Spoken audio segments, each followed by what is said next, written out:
How is Spirit creating the perfect lesson for you? Spirit always puts a desire within you, but it's about who you become in the process of that desire. And that, my friends, is the purpose of life. The way to grow through ease starts with more. Most of us have learned in life to only make shifts when our hand has been scorched on that hot plate that we're like, oh, I gotta let it go. But can you make a shift in your life when things are actually fine? And that is actually how you learn through ease. Spirit can't give you what you're not ready for because your hands are gonna be filled with your old toys. We gotta admit, the way that we have been showing up to this point has served us to this point, but will not serve us to what needs to happen next. Now, how do we do it with more ease? It's to just flow, surrender, let go. Yeah. Just flow, surrender, let go. I'm the one I've been waiting for.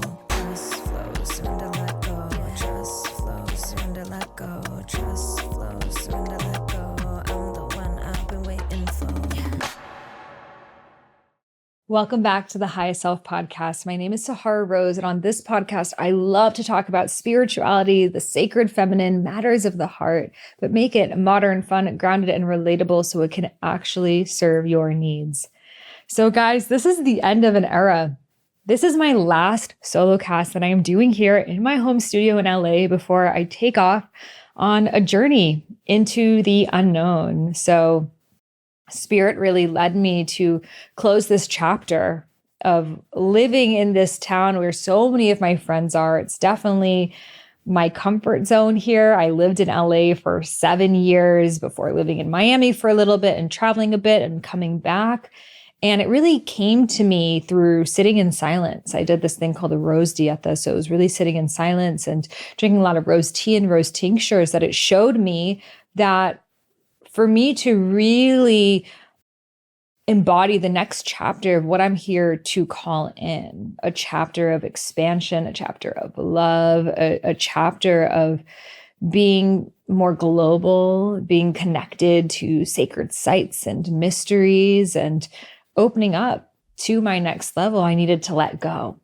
And I feel so often we're holding on to all these things in our life, right? It's like having all of our favorite toys in our hands and going to the toy store, and the universe is like, you can have whatever you want here.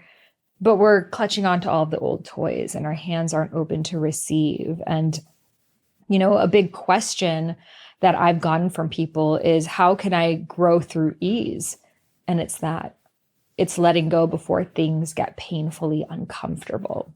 And before we drop into this episode, be sure to hit subscribe wherever you're listening to this podcast. That is the best way to stay up to date on the latest episodes. We've got this in video format, so if you're just hearing my voice, be sure to also watch our fabulous outfits on video as well on Spotify, YouTube, or the Apple Store. This is the best way to stay in the flow with future conversations and also allows the podcast to reach more people. So hit subscribe so I can keep vibing with you on all future episodes. Now, let's get into this one. So the thing is, most of us have learned in life to only make shifts in our lives when our hand has been scorched on that hot plate that we're like, oh, I gotta let it go. But can you make a shift in your life when things are actually fine?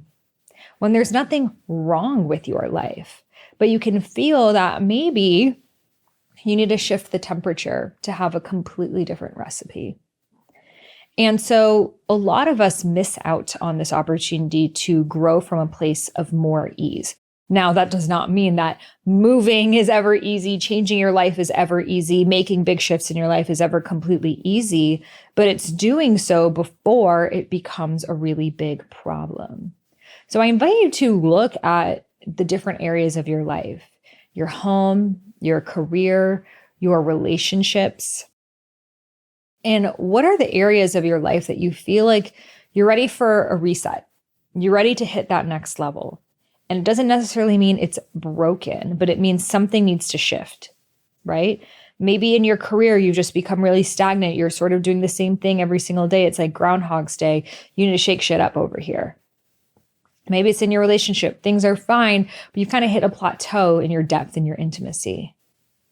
Maybe it's in your home life or your routine. You kind of are doing the same thing in your comfort zone, but you're ready for maybe changing your home decoration or living somewhere new. So what is that area for you? And how can you have a rebirth in that area from where you are? So how can you have a hard conversation? How can you first just be honest with yourself? The predecessor to making any shift is honesty with ourselves. Most of us are lying to ourselves on a number of levels, right?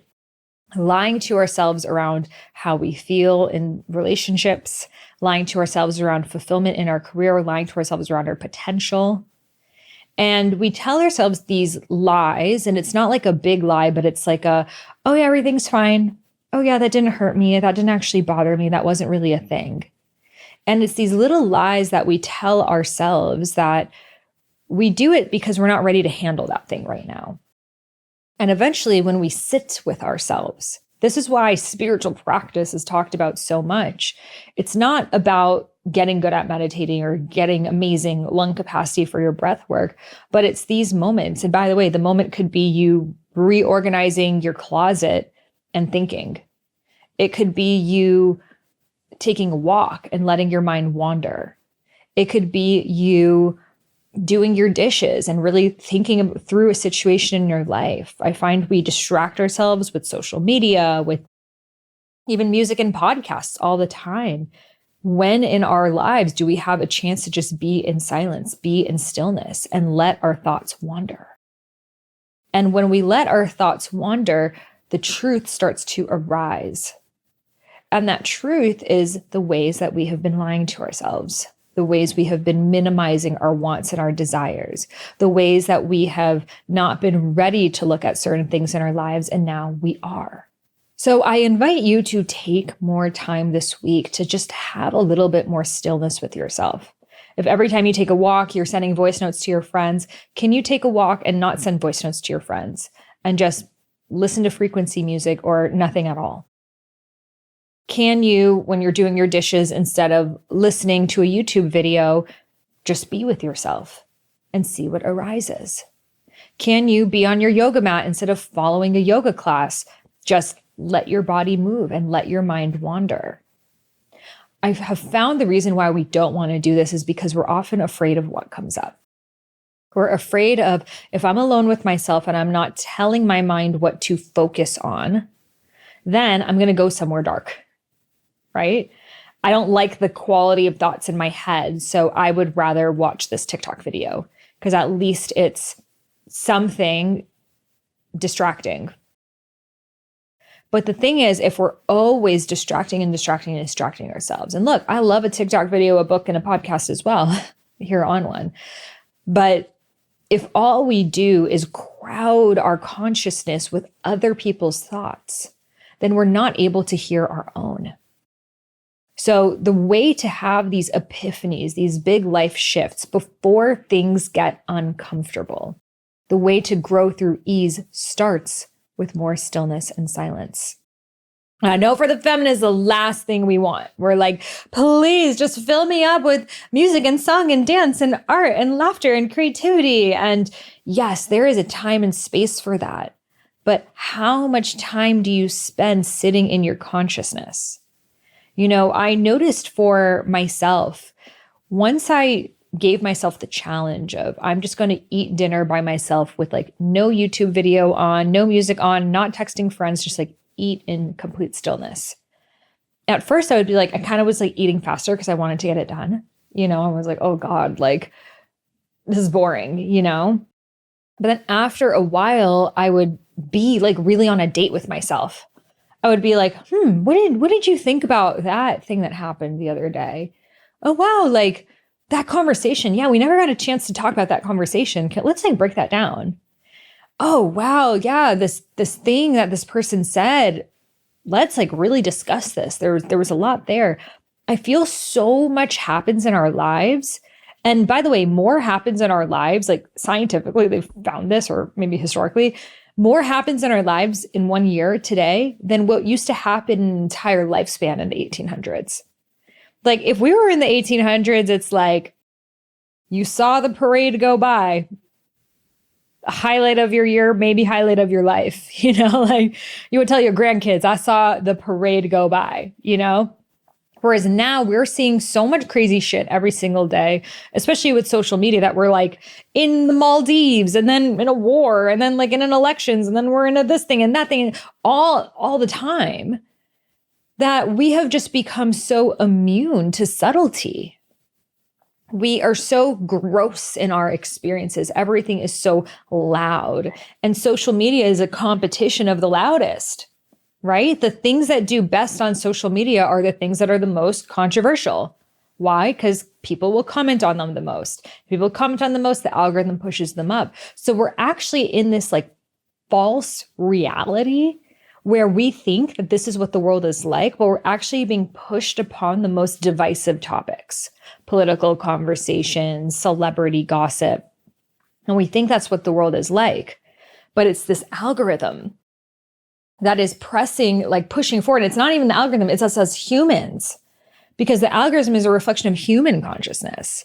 So the public tends to comment more if they are debating, if they are angry, if they are instigated, and that pushes up these kind of conversations and content. And then most of us who are just the consumers, who are not creating it and not commenting on it, but we're seeing it, and we're creating this warped perception of this is what the world is. And so it's feeding this echo chamber that we're all in, that the world is going to shit, that, all relationships suck, that, whatever celebrities happening with the celebrity is the most important thing. And so we're assuming that this is the norm because it's what we're seeing, right? So then when we're sitting in our silence, it's like awfully loud in there because we're like, I'm falling behind. I'm falling behind in what's happening in the zeitgeist. And there's this like biological impulse that we have as humans that we want to know what's happening in the community. Because historically, if we knew what was happening in the community, then we were in the pulse. We knew if, a neighboring tribe was going to come attack us. We knew if there was scarce resources. We knew if people didn't like us, they didn't want us in the tribe. So we always wanted to know what the community felt, especially as women. This is why women were more prone to gossip than men, right? The way that women often bond is through gossip, right? It's through sharing what we think about other people, what they think about us, et cetera. And it does come from this like survival mechanism. However, now we're tied up in the whole world's gossip, right? And so we're always feeling like we're behind. I didn't watch my friend's stories today. Oh my God, they're going to think I'm a bad friend. Or maybe that's not even a conscious thought of ours. We're just like, I like to keep up with my friends. I like to see what they're all doing. So I'm watching their stories. Well, I want them to know that I care about them. I have to heart them. Now I have to respond to them. And it's like, these aren't really fulfilling friendships that we're getting here. And I'm sharing this all, and like, what does this have to do with growing through ease? These are the distractions, right? This is the reason why we have become so numb and immune to hearing our intuition, that we need things oftentimes to get so loud and blunt and in our faces to make a shift, because our attention and focus is going towards these kind of things, is going towards social media and keeping up with people and replying to everyone's texts and this and that. Now, what's the solution to that? Well, I do feel periods of time of just stepping away from social media, periods of time where you're not texting everyone back and forth all the time, being mindful of your text conversations. Maybe there are certain friends, if you start texting back and forth with them, an hour of your time will be gone, but you don't have that hour right now. Can you instead say, hey, I really want to catch up with you. Let's talk on Zoom, where you're actually able to see each other face to face and have that real human connection that we are so craving, right? We're craving intimacy. We're craving connection. But the easiest vehicle that we can get there is through texting someone back, liking their stories, seeing what they're doing. But that's not actually giving us the satiation that we're craving, right? It's like cheap fast food connection. So step one is looking at the distractions that you have in your life. For some people, the distractions are work. I have found for myself of like, sometimes when that pit of, I feel, especially when you're a single woman or a single person, it's like, you're alone a lot. And so when you're alone, that like sadness can come up. So you're like, let me just like work, right? And throw my everything into my work. But then you're not actually sitting with the thing that you're avoiding. And the thing that you're avoiding might be the feeling of being alone. So when you are doing nothing, when you are just lying on your yoga mat, staring at the ceiling, where do your thoughts go? You know, when your immediate thoughts might be, what am I going to eat for lunch tomorrow, etc. But after that, where do they go?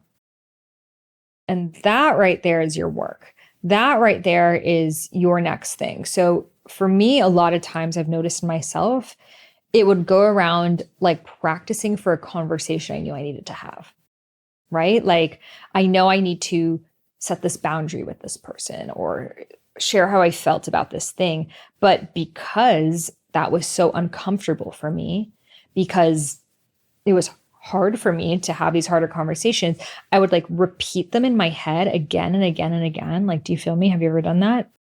Repeat them in my head because I was like preparing. And then after a while, I just realized I'm like, the conversation with that person never actually goes how I prepared it for it. You know, it's never just that. And also it's going to go on longer.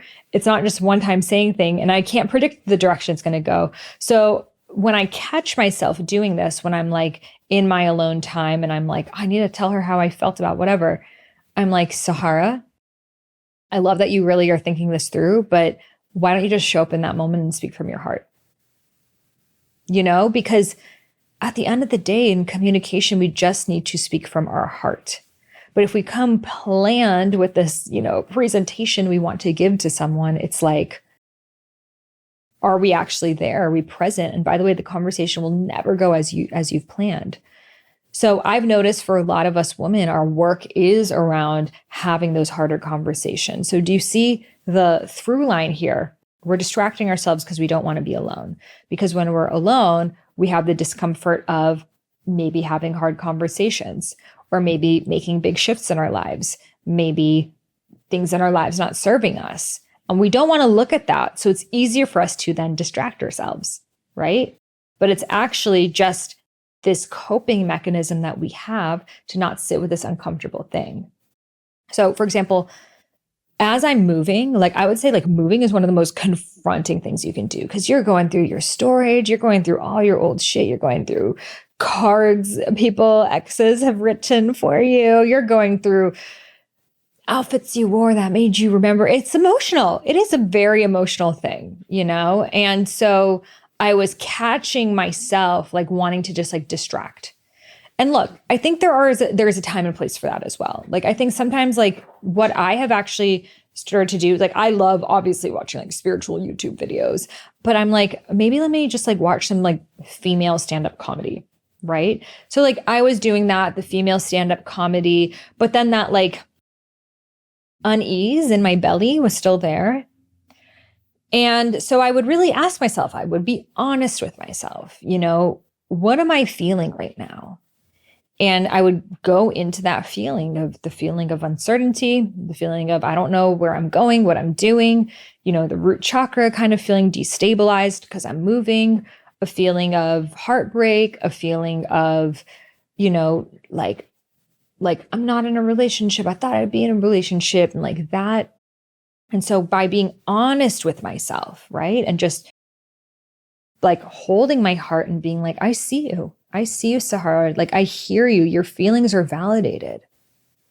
That just soothes so much of it down.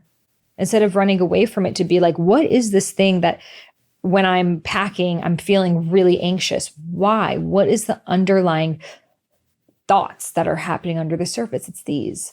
Okay, I feel you. I validate you. And then even speaking to my little girl self. So telling your little girl, you know, I know right now you're really scared. There's a lot up in the air. You're sleeping on a sofa. Like, you know, so much in your life is shifting. And I want you to know that I'm always going to have your back. I'm always going to be there for you. And I always have, and I always will. And we're going on an adventure. We're going on an adventure into the unknown, and we're going to do some amazing things. We're going to see some cool animals. We can even go to an amusement park, and I'm going to hold your hand every step of the way. I got you. Are you craving a more feminine approach to spirituality that honors the full you? I'm talking about your inner embodiment queen, your joy priestess, your wise woman, your intuitive oracle. Well, if you love the themes on this podcast, in my Sacred Sisterhood collective, Rose Gold Goddesses, we dive even deeper every month with a Zoom Goddess Circle. In these Goddess Circles, taught by myself and some of your favorite High Self podcast guests, we actually take the teachings here from this podcast, but bring them into practice, such as mapping out your past lives, healing your ancestral lineage, connecting with your dark feminine, channeling from your highest self, manifesting greater abundance, womb healing, wisdom, and clearing, and working with many goddess archetypes such as Isis, Hathor, Saraswati, Lakshmi, Yemaya, the list goes on. This truly is a mystery school that I have been running for over 6 years now and is filled with hundreds of workshops, goddess circles, and practices that support the sacred feminine within you. And we have our very own app so you can connect with other like-hearted queens all around the world. So if you're interested in joining or learning more, doors are open right now for Rose Gold Goddesses. Head over to rosegoldgoddesses.com. That's Rose Gold Goddesses, plural. You could also find that link in the show notes. As soon as you join, you walk through the 5 pillars of Rose Gold Goddesses, dive deep into your divine feminine embodiment, and then have hundreds of workshops available for you. Plus, you'll receive our calendar to join me live in our next monthly Goddess Circle. I'm so excited to have you there. Again, head over to rosegoldgoddesses.com and you can find that link in the show notes. And being our own inner mother. Because I feel so many of us were craving that true, what we think is like a romantic love is a true motherly love. Like what we really want is someone to just like hold us and tell us everything is going to be okay, right? We just want to like crawl on the couch and feel like warm and soft and safe. And so we think it's through another person that I can feel that, or why don't I feel that with my partner and he can't? It's us. It's an inside job. Right? Even our physical mothers often cannot do that for us. But can we mother ourselves? Can we talk to the little girl within us that's scared, that's confused, that is going through a lot of shifts? And I like to also then have my little girl self respond, and she might be like a little bit not having it. And that's okay. She might be like, I don't know how this is going to go. Like, you always make me move. And then having conversation with her, the adult part of you, the mother part of you, being like, I know we've moved around a lot, or I know we've shifted jobs a lot, or I know we've thought certain people were going to be it, but I've always been there, and I always will be there. And you can trust in me, and you can trust in my ability to hold you.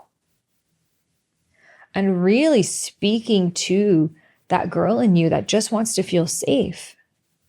Because the thing is, you are the one who has gotten yourself through your hardest days. You are the one who has picked yourself back up from the floor. You are the one that, washed off the tears from your face and kept going. You are the one that has been there with you through all of your toughest time. And so it's time to honor yourself for that. You are the one you have been waiting for. The mother, the soulmate, the lover.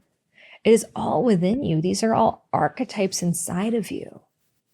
And when you can recognize that I already have gotten myself through my darkest days. I am the one who created this reality. Everything in my life that I love, I made this thing happen. No one else did. Then we can have more safety and trust within ourselves. We can now see through the evidence of our lives, like, damn, I really did bring myself here. Wow, I really was the one who went from there to here. And so I can trust that I'm also that same part of me, that highest self within me that's always guiding me is going to bring me from here to over there. And I might not know what over there looks like. I might not know all of the pieces of the puzzle. And hey, maybe the destination that I have right now is not actually where I will end up. But the thing is that I've seen for my own life, and I know you have too, that spirit always puts a desire within you because it's who you become in the journey of that desire. The desire is kind of like this like dangling carrot, right? The money, the relationship, the home, the career, I want to be seen. I want whatever the thing is. We all have these wants. And so much of life is focused on the pursuit of this desire, right?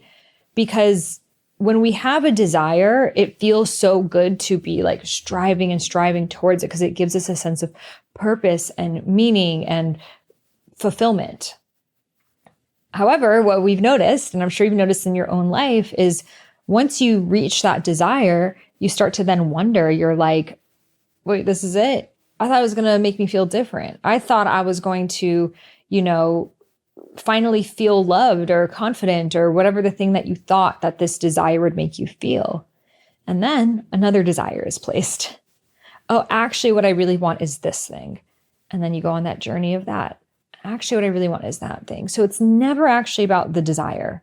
The desire is the dangling carrot, but it's about who you become in the process of that desire.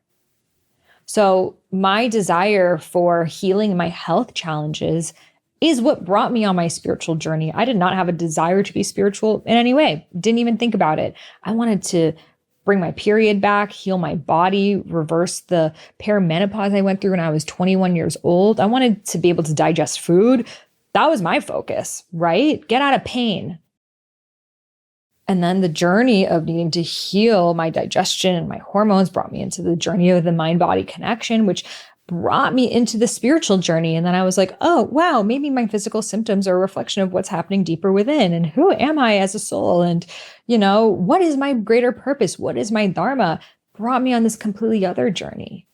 And then this journey of what's my dharma? What's my purpose? Fueled me, and brought me on this path of looking at my family conditioning, looking at my ancestor wounds, looking at my money blocks, looking at what do I actually want to contribute to this world? Again, these weren't things I wasn't like consciously like, yeah, let me like go into my inner child. No, I was like, how can I make money doing what I love? This is my problem. How can I make money doing what I love? Oh, I guess the thing that's holding me back is I've never seen my family do it. Oh, I guess it's also because no one in my lineage has done it. Oh, I guess that's also created limiting beliefs that I also can't do it. So now I got to go into this, right? Then I really go into this. And, eventually not only did I bring my body back into optimal health, and then I found my purpose through sharing how I did that. And now I'm like, my desire is to write a book about this. How do I write a book? Ping next desire, putting my all into how do I write a book? How does one get a book deal? How do they even get problem? I need to now solve this. That journey led to my expression, led to needing to differentiate myself from my family and actually be disowned by them and be on my own, led to living in India by myself in a $2 a night hut, led to really going into my deepest fears. Greater desire, deeper fears. And the journey went on. Now, how do I create a podcast? Now, how do I make money selling coaching online courses online, group coaching online? Now, how do I set up a membership? Now, how do I, next thing, right? These desires are always just guiding us, but it's never about the desire. It's about who we become. Now, how do we do it with more ease, more grace? It's to trust that it's not actually about the desire. Because when we hold on to the desire so tightly, then it feels like if this thing doesn't happen, all of my energy was wasted. Like if I don't make 6 figures, if I don't whatever the thing is in our head, then I just spent all this energy for nothing. When we think like this, I really want you to be conscious of the word if. If this does, then. If, then. This is conditional thinking. And lots of us have been trained to think like this. When we're thinking like this, it's like that zero-sum game. It's like, I will only put in the work if guaranteed I will get to this. And the thing is, life is never a guarantee. Life never is. Wouldn't it be so easy if I told you, if you just do steps 1 to 10, you will live a life of, you're going to be a millionaire, you're going to have your dream relationship, you're going to have your dream home, you're going to have your dream friends, you're going to do what you love every single day. Just do these exact 10 steps and guaranteed. You'd be like, fuck yeah, I'm in. Do you have a money back guarantee though? And that's just not how life works. Everyone's path is unique and it's uncharted. And the truth is, even this holding on to, I want to learn through ease. Like, I want you to even question that. I want you to think of some of the most incredible things in your life. Maybe it is your children, your career, ways that you have shifted and evolved, things you have overcome. What do you think about some of these things you're just proud of in your life? Now, what led to that thing happening? What was actually the catalyst that made all of this possible? That thing, was it easy? Most likely not. The greatest blessings you have in your life have come from your greatest obstacles. Because nothing sends us through the path of learning and through the fire of evolution than something that feels so uncomfortable, even hurts us to remain the same. It's through my health challenges, family disowning me, not having money, divorce, that I have become everything on the other side. I learned how to become healthy. I learned how to love myself. I learned how to heal my lineage. I learned the true meaning of love in this lifetime. So if I decided I don't want any of those things to happen, those are things that do not sound fun. I only want to have ease. I would not have become this version of me today. And the very things I love most about myself would not be here. So why would I set myself up for a future knowing that everything I love about myself has come through me being forged in the fire? Why would I say, but from this point forward, I'm just going to learn from ease, right? I don't want anything hard to happen, even though I know the best things that have ever happened to me have always come from some of the worst things. Now, does this mean I'm calling in worse things? No.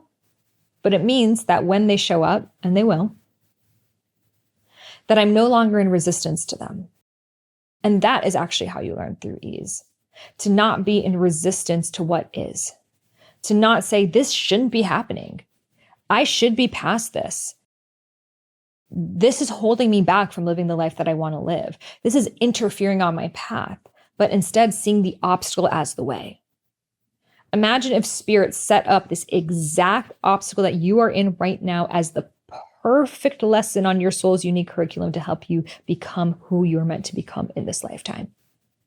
Imagine if this situation was so perfectly tailored to you because it hit exactly your biggest fear and your deepest blind spot. And how do we know this? Because your lesson might not be anything for me, and my lesson might not be anything for you, because we don't struggle with the same things. That's why it's so easy to see with your friends. You're like, hey girl, just stop getting back together with your ex, problem solved. But she can't, because that's based on her blind spot. And for someone else, you could be like, hey, just share your voice online. It's really easy, but that's their blind spot. We all have our own, right? And so Source puts a spotlight, a magnifying glass on that very thing that we still need to embody and become. So how do we do it through ease? Well, it's going to show up in our lives regardless, but instead of resisting it, how can I surrender to it? How can I say, this is exactly where I'm meant to be right now? If I am single, I am meant to be single. This was designed for me to be single. The fact that I'm not in a relationship means on some level, I am not ready to be in a relationship. Maybe there's still more I need to learn, more I need to become, more shifts I need to make, deeper depths I need to go in that I can only go in through myself. And maybe my partner is on their own journey as well. And if I'm in a relationship and it's really challenging right now, maybe this is exactly where I need to be because it's pinpointing my unique discomfort. Maybe I really love to be free and all parts of me just want to pack my bags and leave. And Spirit is saying, no, girl, you're going to stay. Or maybe I really want to lean in and just save him and fix him and like make him become the man he's meant to be. And Spirit is saying, no, girl, you can't do that at all. So how is Spirit creating the perfect lesson for you? And how can I now energetically lean back into it instead of being like, why? I need to figure this out. I need to get over this so I can get to my desire. It's like, oh, okay. Thank you so much. You've set this situation up as the very little knot I need to knead through to actually get to my desire. Because if I had my desire any sooner, this knot would have came to my desire and it would have diminished. And nothing's worse than getting your desire and having it be taken away. So isn't it better to not have a desire than be handed it, to meet the love of your life and then he's gone because you weren't ready? To be, given the high paying job, but you weren't ready and you're fired? To be given the stage to talk at, but you weren't ready and so it didn't go well and they don't want you to speak anymore? Isn't it better to not have it and prepare yourself? Everything in life is preparation. There are initiations, higher levels of depth, wisdom, embodiment, joy, love, deeper initiations that we got to go through. And that doesn't change. We don't hit this never land where it's like no more initiations, only pure joy and ease. Because if you even try to create only pure joy and ease, that will just become numbness because we only learn through contrast. So I know a lot of the spiritual community is about like, think positive thoughts, say positive things. That is like level 1. Right? That is like when you are thinking really shitty things all the time, that it's better for you to think positive thoughts and get into the vortex. And trust me, I love Abraham Hicks sometimes too. That helps you when you're going from like complete like apathy, depression, numbness to realize that you can create your own reality. And through having fun, you'll see more possibilities. That is true. But as you get deeper into it, you're like, but I don't want to skip the hard stuff. I don't want to skip it because to have deeper depth in my relationship, I need to have the hard conversation. To expand and reach more people, I need to go through the hate comments and the cancel culture stuff, because how else am I going to share my voice to millions of people when I freak out if I get one hate comment? If I want to hold higher levels of abundance, do I know how to handle the $4,000 in my savings account right now? What's my relationship with money currently at this state? Spirit can't give you what you're not ready for because your hands are going to be filled with your old toys. So we got to let go. We got to let go of old beliefs, behaviors, habits. We got to admit that the way that we have been showing up to this point has served us to this point, but will not serve us to what needs to happen next. We have to realize that if we want bigger things in our lives, bigger things need to shift. We can't live on the conveyor belt and expect a magical life, right? Yes, miraculous moments can happen, but we also need to co-create them. And we co-create them by taking risks. We co-create them by going into the unknown. We co-create them by saying the vulnerable thing on our heart, even though we don't know how it's going to be received. We co-create them by putting our voice online, even though people are going to laugh at us. We co-create them by, giving a pitch to a potential client, even though we're not even sure if we can do it. That is how we start to make a more magical life. And then when we're unattached to the desire, I'm doing this not so I can have the client or have the money or have the relationship. Yes, that would be nice, but who am I becoming in this? Like, damn, that's really where it's at. On my album, My Body is an Altar, after my divorce, I became an artist. And the last song on it is Maybe This Love Story is Really About Me. And that's it right there, that this love story is about you and who you become. It's so interesting because I hear from a lot of people, like some of my students at Highest Self Institute, they asked me this week, they're like, what is it like that you're living your dharma and you're making money and you're sharing your voice and you're expressed and you travel? It's like, is it boring to have like no more problems? I'm like, girl, I've never met anyone in my life that doesn't have any more problems. You will never reach any point in your consciousness that it's like no more obstacles. The difference is you start to dance with them.